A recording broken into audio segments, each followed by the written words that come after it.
So നമ്മുടെ guest ഇന്നത്തെ സെഷനിൽ നമ്മുടെ ഗസ്റ്റ് ആയിട്ട് അഫ്നാൻ അബ്ദു അദ്ദേഹം എത്തിയിട്ടുണ്ട്. സോ ആസ്ക് IASന് വേണ്ടി അദ്ദേഹത്തെ സ്വാഗതം ചെയ്യുകയാണ്.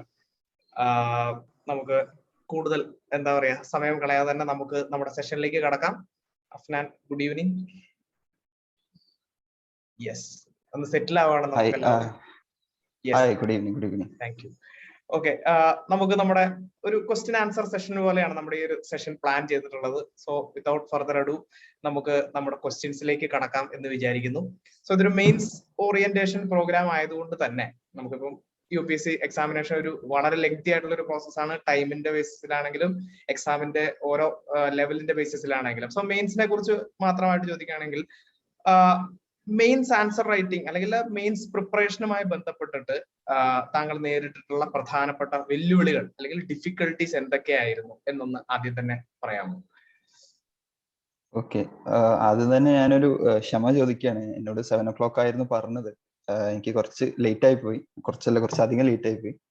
അപ്പോൾ കുറച്ച് ബുദ്ധിമുട്ടുള്ളത് കൊണ്ടാണ് ലേറ്റ് ആയി പോയത്, സോറി. പിന്നെ ചോദ്യത്തിലേക്ക് വരാം.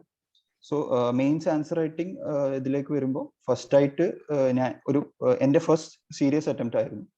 സോ ഏതൊരു ആസ്പിറന്റിനെ പോലെ തന്നെ എനിക്കും കണ്ടന്റിൽ ഒരുപാട് ഇഷ്യൂസ് ഉണ്ടായിരുന്നു. ലൈക്ക് ഞാൻ അധികം പഠിച്ചിട്ടില്ല. ബേസിക് ആയിട്ടുള്ള കുറച്ച് ബുക്സ്, പ്രിലിംസിന് വേണ്ടിയിട്ടുള്ള ബുക്കുകൾ മാത്രമേ പഠിച്ചിട്ടുണ്ടായിരുന്നു. So mains prelims actually clear ആവുമെന്നുള്ള പ്രതീക്ഷയില്ലായിരുന്നു. റിസൾട്ട് വന്നപ്പോഴാണ് ക്ലിയർ ആയെന്ന് മനസ്സിലായത്. അപ്പൊ ആ ഒരു സിറ്റുവേഷനിൽ മെയിൻസ് കൊടുക്കുന്ന സമയത്ത് ഇത് എനിക്ക് കിട്ടിയ ഒരു ഓപ്പർച്യൂണിറ്റിയാണ്. സോ എൻ്റെ ലിമിറ്റഡ് സിറ്റുവേഷനിൽ എനിക്ക് എന്ത് മാക്സിമം ചെയ്യാൻ പറ്റും എന്നാണ് ഞാൻ നോക്കിയത്.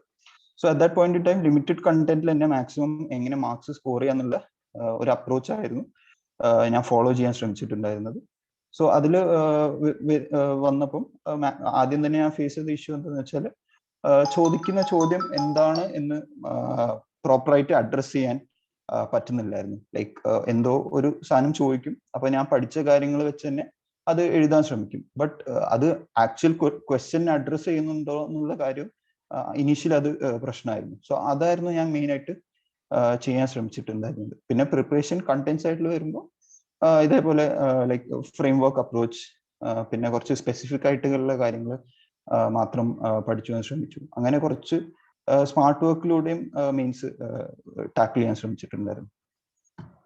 സോ കിട്ടിയ സമയം ആ സാഹചര്യത്തെ നമുക്കുണ്ടായിരുന്ന കണ്ടന്റും കാര്യങ്ങളും വെച്ചിട്ട് ഓവർകം ചെയ്യാൻ വേണ്ടി ശ്രമിച്ചു എന്നുള്ളതാണ് അവിടുത്തെ പ്രധാനമായിട്ടുള്ള ഒരു സംഭവം നടന്നത്. എന്നാണ് ഈ മെയിൻസ് ആൻസർ റൈറ്റിംഗ് സ്റ്റാർട്ട് ചെയ്തത് എന്ന് പറയാം?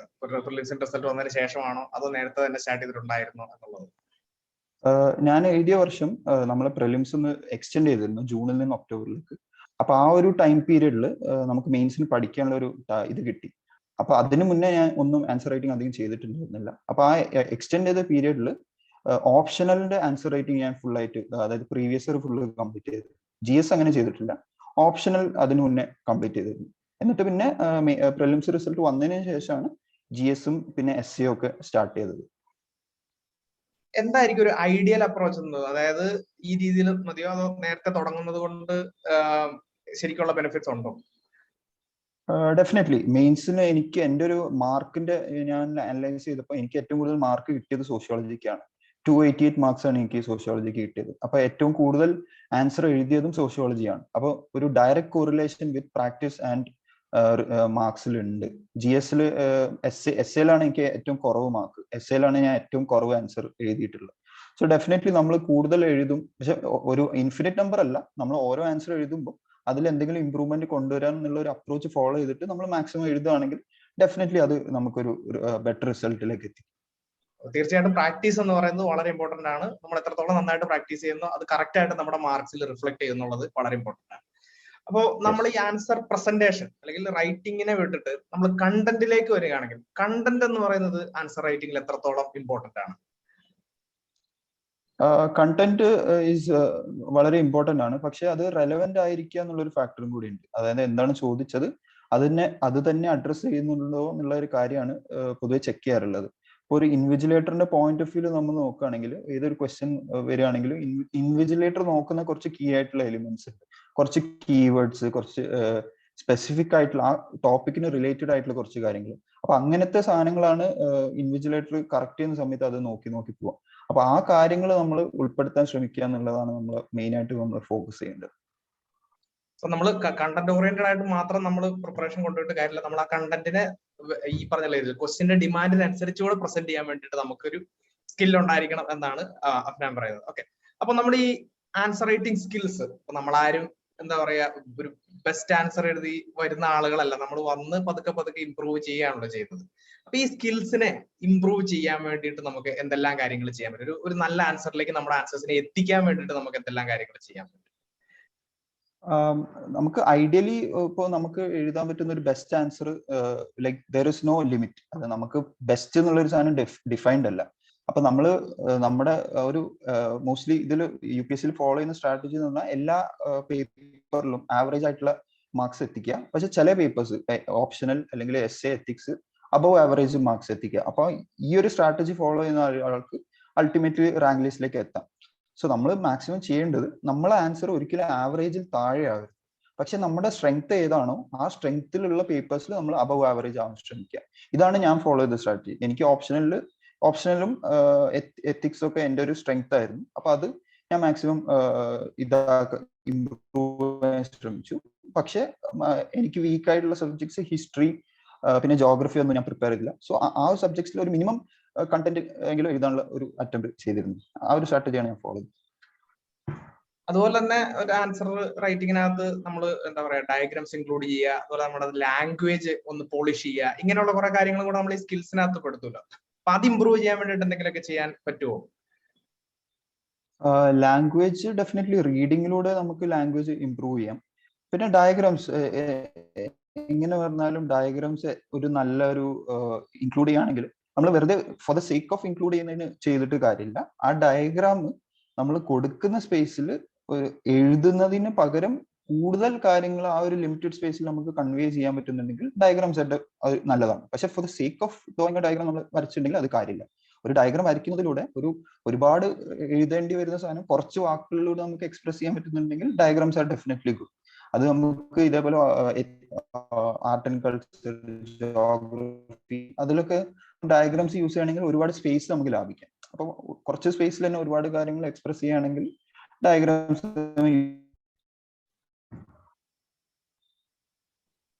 ഓക്കെ, ഇനി നമ്മൾ കണ്ടന്റ് പഠിക്കുമ്പോൾ അതായത് ഒരു കണ്ടന്റിൽ നിന്ന് പല ആംഗിളിലുള്ള ചോദ്യങ്ങൾ ചോദിക്കാം. അപ്പൊ പല ഡയറക്റ്റീവ് അനുസരിച്ച് മാറും. അതുപോലെ തന്നെ ഒരു സ്പെസിഫിക് ആയിട്ടുള്ള ഒരു ഏരിയയെ കുറിച്ച് മാത്രമായിരിക്കും ചോദിക്കുന്നത്.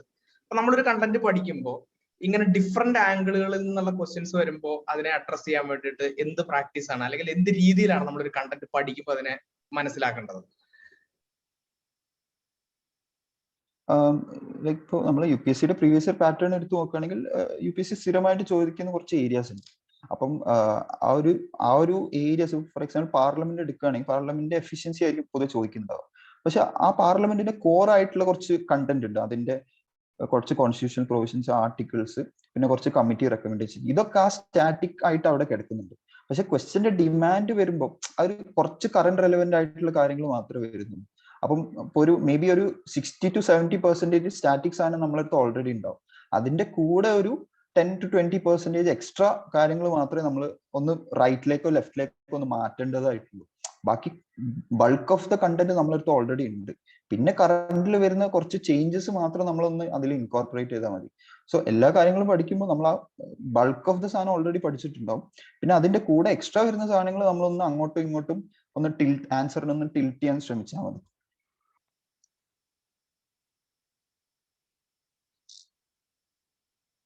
ഓഡിയോ കട്ടായി തോന്നുന്നു, കേൾക്കുന്നില്ല. Okay, thank you.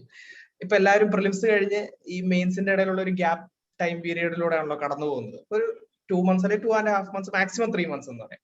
അപ്പൊ ഈ ഒരു സമയത്ത് പ്രിപ്പറേഷനിൽ നമ്മൾ ഏറ്റവും കൂടുതൽ കോൺസെൻട്രേറ്റ് ചെയ്യേണ്ട കാര്യങ്ങൾ എന്തൊക്കെയാണ്? പ്രിലിംസ് കഴിഞ്ഞിട്ട് മെയിൻസ് ആ ഒരു ടൈം റിസൾട്ട് വരുന്നവരെ എനിക്ക് തോന്നുന്നു ഏറ്റവും അൺസർട്ടനിറ്റി ഉള്ള ഒരു ടൈമാണ്. മോസ്റ്റ്ലി ബോർഡറിലൊക്കെ നിൽക്കുന്ന ആളുകൾ, അബവ് 70, 80s ആ റേഞ്ചിലൊക്കെ നിൽക്കുന്ന ആൾക്കാർക്ക് മെയിൻസ് എഴുതാൻ പറ്റുമോ എഴുതാൻ പറ്റില്ല എന്നുള്ളൊരു കൺഫ്യൂഷൻ ഉണ്ടാവും.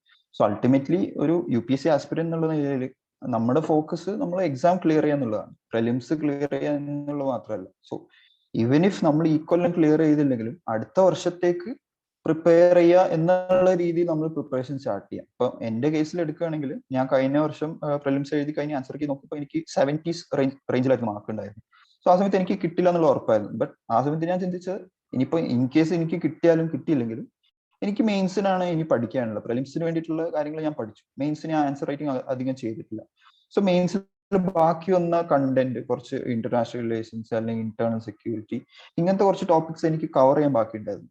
സോ ഞാൻ അതിന്റെ കുറച്ച് വീഡിയോസ് ഒക്കെ ഓൾറെഡി ഡൗൺലോഡ് ചെയ്ത് വെച്ചിട്ടുണ്ടായിരുന്നു. അപ്പൊ ഞാൻ അത് കാണുകയും അതിന്റെ നോട്ട്സ് ഒക്കെ ഉണ്ടാക്കാൻ ശ്രമിച്ചു. അപ്പൊ ആ റിസൾട്ട് വരുന്നവരെ ആ ബാക്കിയുള്ള കണ്ടന്റ് സൈഡ് ഒന്ന് പഠിക്കാൻ വേണ്ടിയിട്ടാണ് ഞാൻ ശ്രമിച്ചത്. സോ അൺസർട്ടനിറ്റി ഉണ്ടെങ്കിലും നമുക്ക് ലൈക്ക് ഔട്ട്കം എന്തായിരുന്നാലും നമുക്ക് ചെയ്യാൻ ബാക്കിയുള്ള കാര്യങ്ങൾ നമുക്ക് ഈ ഒരു സമയത്ത് നമുക്ക് ചെയ്തു തീർക്കാം. റിസൾട്ടിന് വേണ്ടി കാത്തു നിൽക്കേണ്ട കാര്യമില്ല. നമ്മള് നമ്മുടെ ഈ ഒരു എയിമിനെ അച്ചീവ് ചെയ്യുന്നതിന് വേണ്ടി നമ്മൾ മുന്നോട്ട് പോവുക എന്നുള്ളതാണ് ഈ 2-3 മാസത്തിന്റെ ഇടയിൽ നമുക്ക് ചെയ്യാനുള്ള കാര്യം. സോ എനിക്ക് കിട്ടിയിട്ടുള്ള ക്വസ്റ്റ്യൻസിനെല്ലാം വളരെ കൃത്യമായിട്ടുള്ള ആൻസേഴ്സ് തന്നെയാണ് അഫ്നാൻ പറഞ്ഞത്. ബാക്കി ഞാൻ ആസ്ക് IASന്റെ ഡയറക്ടർ ആയിട്ടുള്ള കൃഷ്ണേന്ദ്രൻ സാറിന് ഹാൻഡ് ഓവർ ചെയ്യാണ്. ഫർദർ ക്വസ്റ്റ്യൻസ് സാർ ടേക്കപ്പ് ചെയ്യുന്നതായിരിക്കും. Okay, Alex, thank you. Afnan, congrats first of all. Thank you. ഒരു പരിധി വരെയുള്ള കാര്യങ്ങളെല്ലാം ഓൾറെഡി നമ്മളോട് പറഞ്ഞു. ഇപ്പൊ മെയിൻസിന്റെ കാര്യങ്ങളും മെയിൻസ് പ്രിപ്പറേഷന്റെ കാര്യങ്ങളും ഡീറ്റെയിൽസും ഒക്കെ. അപ്പൊ ഇനിയിപ്പോ നമുക്കിപ്പോ ഈ പ്രാവശ്യം മെയിൻസ് എഴുതാൻ പോകുന്നുണ്ട്. ഈ പ്രാവശ്യം പ്രിലിംസ് ഓൾറെഡി കുറെ ടഫ് ആയിരുന്നല്ലോ. അപ്പോൾ കഴിഞ്ഞ പ്രാവശ്യത്തേക്ക് കൂടുതൽ അൺസർട്ടനിറ്റി ഈ പ്രാവശ്യം പ്രിലിംസിൽ നിൽക്കുന്നുണ്ട്. അപ്പൊ കാരണം കട്ട് ഓഫിൽ തന്നെ ഇപ്പോ പലരും ഈവൻ 80 താഴെ പറയുന്ന ആളുകളുണ്ട്, 85, 90 അടുത്ത് വരെ പറയുന്നത്, അങ്ങനെ കുറെ അൺസർട്ടനിറ്റി. അപ്പൊ ഈ പ്രാവശ്യം പ്രിപ്പയർ ചെയ്യാനായിട്ട് നിൽക്കുന്നവരോട് അഫ്നാൻ എന്താണ് പറയാനുള്ളത്? ഇപ്രാവശ്യം പ്രിപ്പയർ ചെയ്യുന്നവര് നിങ്ങൾ കൈവിടരുത്. ലൈക് പ്രിലിംസ് മോസ്റ്റ്ലി സംഭവിക്കുന്നത് എന്താണെന്ന് വെച്ചാൽ നമ്മൾ പ്രിലിംസിന് മാർക്ക് കുറയുന്നത് നമ്മൾ പ്രിലിംസ് ഓറിയന്റഡ് ആയിട്ട് മാത്രം പഠിക്കുമ്പോഴാണ്. പക്ഷെ ആക്ച്വലി നമ്മൾ മെയിൻസ് ഇതും ഇന്റഗ്രേറ്റ് ചെയ്ത് പഠിക്കുകയാണെങ്കിൽ നമുക്ക് പ്രിലിംസിന് കുറച്ചുകൂടി ഹെൽപ്ഫുൾ ആവും. ഇപ്പോഴത്തെ ക്വസ്റ്റ്യൻസ് ഒക്കെ നമ്മൾ ആ ഒരു രീതിയിലാണ് ഇവര് ഫ്രെയിം ചെയ്യുന്നത്. സോ നമ്മൾ ഇൻ കേസ് നമുക്ക് പ്രിലിംസ് ഈ വർഷം കിട്ടുന്നില്ലെങ്കിലും നമ്മൾ മെയിൻസിന് പ്രിപ്പയർ ചെയ്യുന്നത് അത് പ്രിലിംസിനും കൂടി വേണ്ടിയാണ് എന്നുള്ള മനസ്സിലാക്കിയിട്ട് അത് പ്രിപ്പയർ ചെയ്യുന്നതായിരിക്കും നല്ലത്.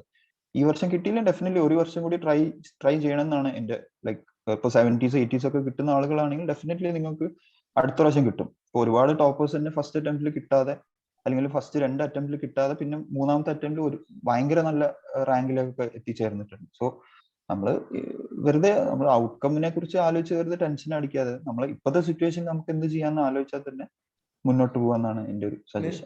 അലക്സ് ഓൾറെഡി ചോദിച്ചല്ലേ നമ്മുടെ ഈ ഒരു 2 months ഗ്യാപ്പിന്, ഇപ്പൊ ഈ 2 months ഗ്യാപ്പിൽ നമ്മൾ ഈ ഒരു ഓപ്ഷണലിനാണോ GS ആണോ അത് രണ്ടും ഒരു സെയിം ആയിട്ടുള്ള ഒരു വെയിറ്റേജ് കൊടുക്കാൻ നോക്കാം? നമുക്ക് എങ്ങനെ ഒരു വെയിറ്റേജ് കൊടുക്കാം പ്രിപ്പറേഷൻ ടൈമിൽ?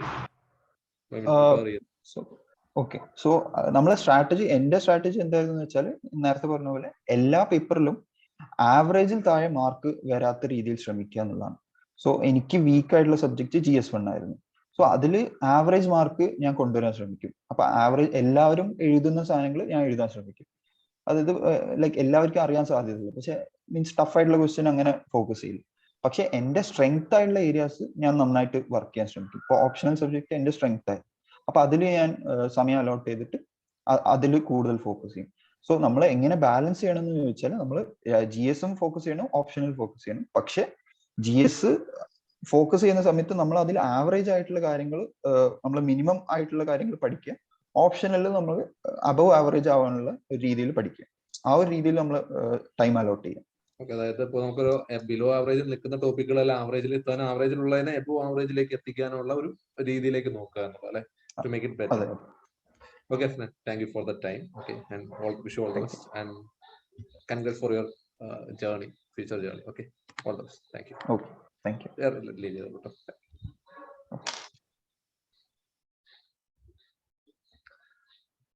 Okay, അപ്പൊ പറഞ്ഞു വന്ന കാര്യങ്ങൾ ഇപ്പോ അഫ്നാൻ ഓൾറെഡി കുറച്ച് കാര്യങ്ങൾ പറഞ്ഞു. അത് നമ്മൾ പറയാൻ വെച്ചിരുന്ന 1-2 കാര്യങ്ങളായിരുന്നു.